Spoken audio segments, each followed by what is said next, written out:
보였습니다마는 당시 회의가 정해된 후에 속개되지 못한 이유를 명확하게 하기 위해서 위원장으로서 정리 겸 한 말씀 드리겠습니다. 지금 여당 의원님들 중에 또 야당 의원님 중에 이 말씀 중에 민주노총의 집회가 불법이었다라고 표현하는 이 내용을 하고 있고, 또 말씀 중에 폭력 방식을 과시했다 이렇게 이야기하지만 어떤 분도 토요일 민주노총 집회가 폭력이 행사됐다 이렇게 이야기하지 않습니다. 준법 집회를 허가된 범위 내에서의 차선, 공간 이 부분이 무너졌다, 좀 더 확장됐다 이런 뜻이라고 저는 이해합니다. 그러니까 폭력이 행사되지 않았어요. 폭력 물리력은 경찰에 의해서 집행된 거예요. 그 과정에서 이 서로의 상호의 충돌이 있어서 쌍방 간에 부상과 찰과상이 있었어요. 유감스러운 일이죠. 저희들이 지적하고자 하는 것은 공권력의 집행이 이 현장에 있어서 집회라고 하는 결사라고 하는 집회 결사의 자유를 이렇게 보호하는 공권력의 집행이라기보다는 철저히 소위 말해서 법 집행, 공권력을 집행하기 위한 물리력을 행사하는 이 과정을 지적하고 있습니다. 두 번째로는 지난 9월달 이야기를 다시 연장해서 말씀드립니다만은 9월달 국회의원에 대한 폭행 이외에 폭력이 행사된 이외에 지금 이번 민주노총 집회 과정에서도 한창민 이 국회의원이 발표해서 갈비뼈가 금이 갔습니다.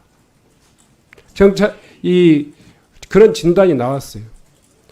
지난번 발언하기 전까지도 이 진단이 나오지 않았는데 최종적으로 의료기관에 이 엑스레이 이상의 그런 결과가 나왔어요. 두 번에 걸친 국회의원을 짓밟아 놓고 갈비뼈가 부러져 놓고도 거기에 대해서 유감 내지는 사과를 표명하지 않았습니다. 마지막으로 부경대 역시 마찬가지입니다. 80년대에도 공권력이 대학을 진압할 때는 장기간에 소위 말해서 시설을 점거하고 이런 경우에 또 여러 차례 계도를 통해 가지고 기회를 주고 이런 경우였습니다. 그런데 지금 이번 조지호 경찰의 부경대 침탈은 전혀 그럴 필요성이 없었어요. 현장을 파악하기 위해서 200명이 들어가야 됩니까? 경찰의 정보라든가 이런 기능이 충분히 있잖아요. 공권력의 집행이 예전의 기조하고 전혀 다르다. 더 이상 이렇게 가면 안 된다 하는 이야기를 하고 있습니다. 그 문제에 대해서 경찰은 당연히 이 문제에 대해서 사과하고 재발 방지 대책을 국회에 내놔야 한다고 생각합니다. 결코 공권력이 빙자한 기본권의 침탈 그리고 신공안정국의 조성 이런 것들은 결코 용납될 수도 없고 또 성공하지도 못할 것이다 하는 말씀드립니다. 마지막으로 지난 토요일 날 여당 의원님들이 성명을 발표하면서 저에 대한 사실관계가 다른 부분이 있기 때문에 제가 말씀드리겠습니다. 토요일 날 현장에서 대단히 군중들이 밀집해가지고 사고의 위험이 있다는 것이 저한테 전화가 왔습니다. 그래서 7시 20분에 경찰청장한테 전화를 드렸어요. 밀집도가 너무 심하니까 한계차선을 조금 더 확보해달라. 그렇지 않으면 사고 날 것 같다. 이렇게 말씀드린 바 있습니다. 경찰청장 저하고 대화 과정에서 CCTV를 통해서 충분히 관리하고 있기 때문에 더 이상 공간을 확대할 이유가 없다. 이렇게 답변하셨어요. 그런데 여당 의원님들께서는 성명에서 조지호 경찰청장의 신정훈 위원장의 그 차선 추가 요구를 받아들여서 한계 차선을 더 확보한 것처럼 이렇게 이야기하고 있어요. 제가 자료를 다시 요청해가지고 보니까 그것은 이미 이전 이야기예요.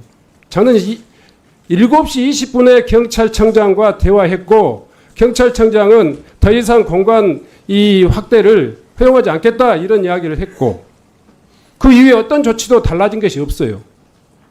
청장과 위원장의 정상적인 대화마저도 사실을 왜곡하면서 이렇게 여당에 전달되고 또 대중들에게 언론을 통해서 전달된다는 것은 개인적으로 대단히 불쾌하기도 하고 유감스럽습니다.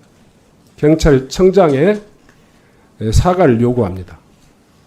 그리고 이 문제에 있어서는 사과를 하든 안 하든 그건 청장의 판단과 선택에 따라서 될 겁니다. 다만 이러한 경찰의 기조가 바뀌지 않는다면 정말 역사가 기록하고 국민이 기억할 것입니다. 경찰의 역사에 불행한 또 이정표가 재발되지 않기를 다시 한번 진심으로 공고드립니다.